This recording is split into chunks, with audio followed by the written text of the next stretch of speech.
જય શ્રી સ્વામિનારાયણ. હજારો જીવોના કલ્યાણ કરી અપાર સામર્થ્ય ઐશ્વર્ય પ્રતાપ જણાવનાર વચન સિદ્ધ સદગુરુ શ્રી બાલમુકુદાસજી સ્વામી, જે સદગુરુ શ્રી ગુણાતીતાનંદ સ્વામીના શિષ્ય હતા, તેમનું જીવન ચરિત્ર આપણે સાંભળવું છે. બાલમુકુદાસજી સ્વામીના જીવનચરિત્રની શરૂઆત તેઓ કઈ રીતે ધામમાં ગયા હતા ત્યાંથી કરીશું. પછી બીજા વિડીયો બનાવશું જેમાં તેમની સામર્થ્ય આપણે સાંભળીશું.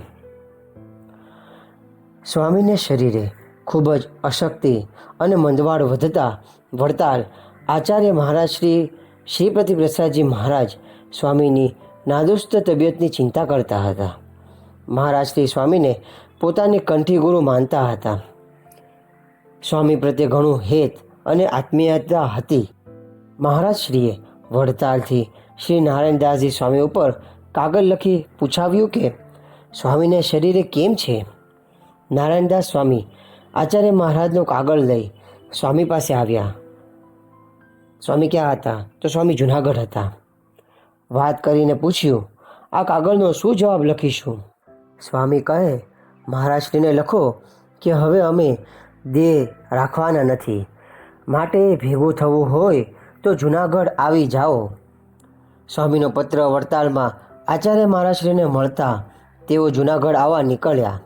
ત્યાં રસ્તામાં સમાચાર મળ્યા કે ગઢપુરના કોઠારી ભીમજીભાઈએ દેહ છોડી દીધો છે અને ધામમાં પધાર્યા છે. આથી મહારાજશ્રી રસ્તામાંથી ગઢપુર જવા નીકળ્યા.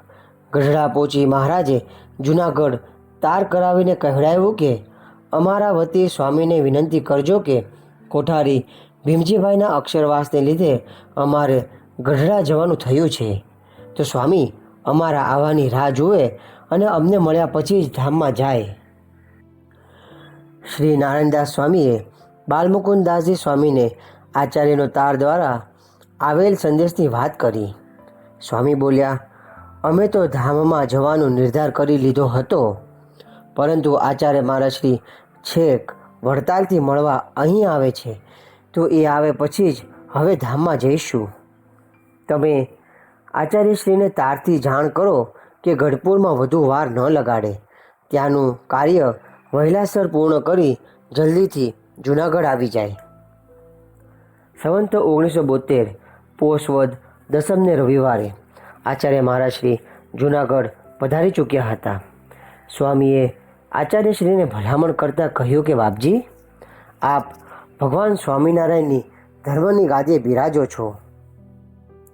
આ ગાદી માત્ર વ્યવહાર માટેની નથી, ધર્મની રક્ષા કરવા માટે છે.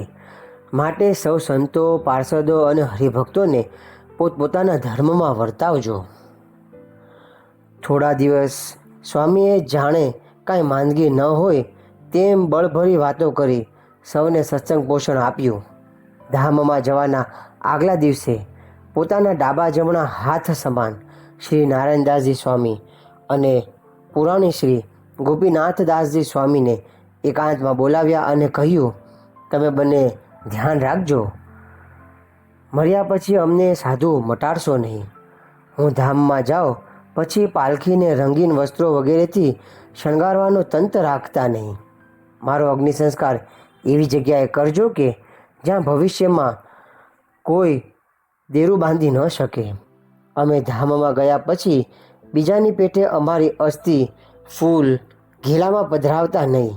અમે આ દેહ હજારો વાર ઘેલામાં અને ગોમતીમાં નાહ્યા છીએ, માટે અમારી પાછળ આવું કાંઈ કરવાની જરૂર નથી.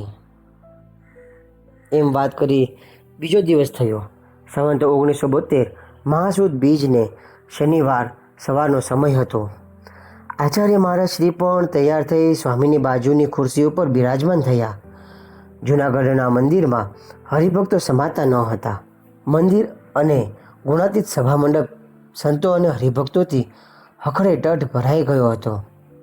સ્વામી બોલ્યા, લ્યો જુઓ, શ્રીજી મહારાજ અને ગુણાતીતાનંદ સ્વામી અક્ષર મુક્તના મંડળો સાથે અમને લેવા આવી પહોંચ્યા છે. સર્વને જય શ્રી સ્વામિનારાયણ. આટલું બોલતા જ સ્વામીએ 85 વર્ષની ઉંમરે શરીર છોડી દીધું. ત્યારે સવારના 9:30 વાગ્યાનો સમય થયો હતો. સ્વામીનો પંચભૂતનો ધ્યેય સંવંત 1972 મહાસુદ બીજ શનિવાર તારીખ 5 ફેબ્રુઆરી 1916ના દિવસે આ લોકમાંથી સદાને માટે વિલીન થઈ ગયા. એવા મહાસમર્થ બાલમુકુદાસજી સ્વામી, તેમણે પોતાના જીવનકાળ દરમિયાન અનેક પરચા પૂરેલા છે. આપણે આગળના વિડીયોમાં સાંભળીશું કે પોતાના જીવનકાળ દરમિયાન તેમણે કઈ રીતે સત્સંગની સેવા કરી હતી ને કેવા કેવા પરચા પૂર્યા હતા. ત્યાં સુધીને આ વિડીયોમાં જે વાતો આવી છે તેને મનન કરી ચિંતન કરતા રહેજો અને બીજાને પણ શેર કરજો. જય શ્રી સ્વામિનારાયણ.